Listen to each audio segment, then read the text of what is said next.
What's up, guys? Welcome to your 149th Android tutorial for the new Boston.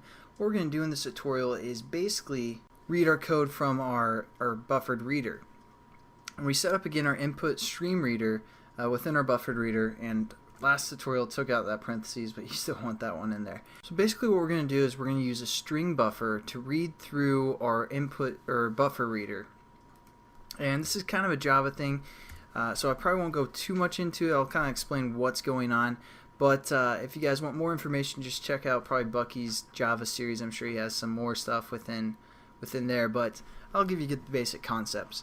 So what we need to do is we need to set up our string buffer. So we're going to say string buffer, and we're going to say SB. We're going to set this equal to new string buffer, and we're just going to put make it pretty much null to start out with. So now what we need to do is we also need to set up a line. So we're going to say string line for L, or L for line, and we're just going to set this also equal to be nothing to start with.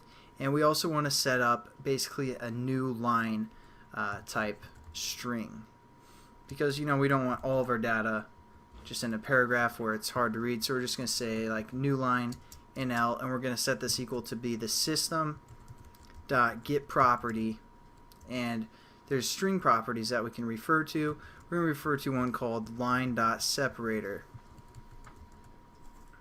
So that's just going to separate our lines. And now what we need to do is kind of like when we are processing data or receiving data, we're going to use a while loop to read all of our data and put it within our string buffer. So we're just going to create a while loop, and we're going to say as long as our line is equal to our buffered reader dot read line, as long as there is a line available to read, we're gonna read that line. So then we go within outside that parentheses, and we're going to say as long as that is not equal to be null, we're going to basically read that specific line. So we're going to refer to our string buffer called SB, and we're just going to say append, which is basically going to return the value that we're reading. So we're going to say our line plus we want to add a new line when it's done reading that specific line.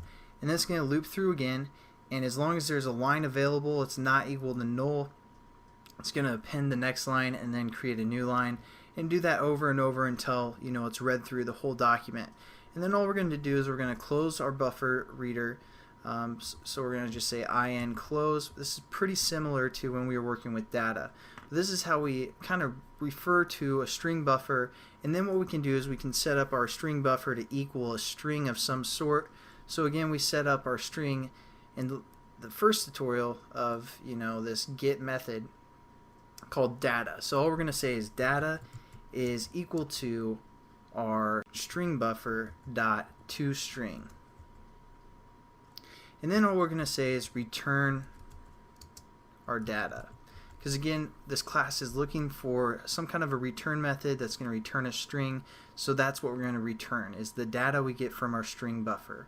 And then we also need to add a catch clause or a finally statement. So we're just going to say finally, and we're going to say, and we're going to just make sure our buffered reader is closed. Again, we're just going to say if like in is not equal to null, which for the most part it should have already been closed, but if it wasn't closed, that's most likely means that it's still not equal to null. So we're just going to force close it. So we're just going to say again like try, and then in dot close, and then we're just going to return data as well, because hopefully we got some sort of data attached. And then also we're going to add a catch clause, and we're just going to say catch like an exception E, and then we're just going to print that to the stack trace. Again, we're pretty familiar with that. And there we go, we pretty much have everything set up. Now let's just kind of test this, make sure it works. So we're going to go back over to our HTTP example class, and all we're going to do is we're going to set up a new get method that we just created, EX. We're going to call this test, something like that, and this is going to be equal to new get method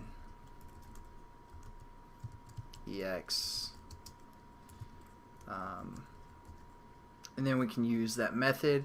So we're going to say test, or we can set up a new string, maybe returned.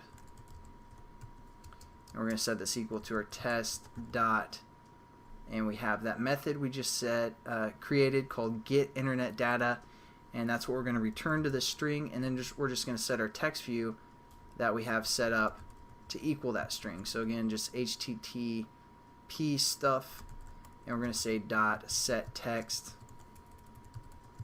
to our new string that we just created called returned.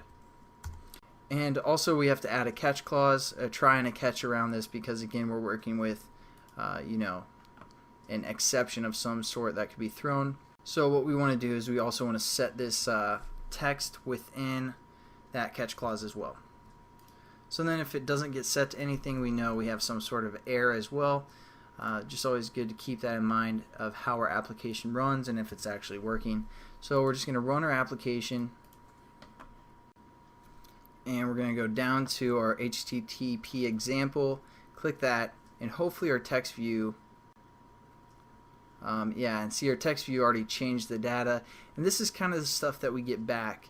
As you can see, you know, and we can also break this down, which we'll get into later, but as you can see, it's kind of nicely structured of the information that's being passed in through our website. Again, I had that scroll view just for this reason, so we can scroll through here and kind of see some of the stuff like keywords, the meta name, just some of the background stuff of the website that we can read and process and access some of that information. But that's pretty much it for the get method using the HTTP client. We'll get into, again, that Twitter, just like kind of breaking down some code a little bit better using JSON in the next few tutorials. But just to give you guys kind of an idea how to get some information with that get method through our HTTP client, that's how you do so. So thanks again for watching, guys, and I'll catch you in the next tutorial.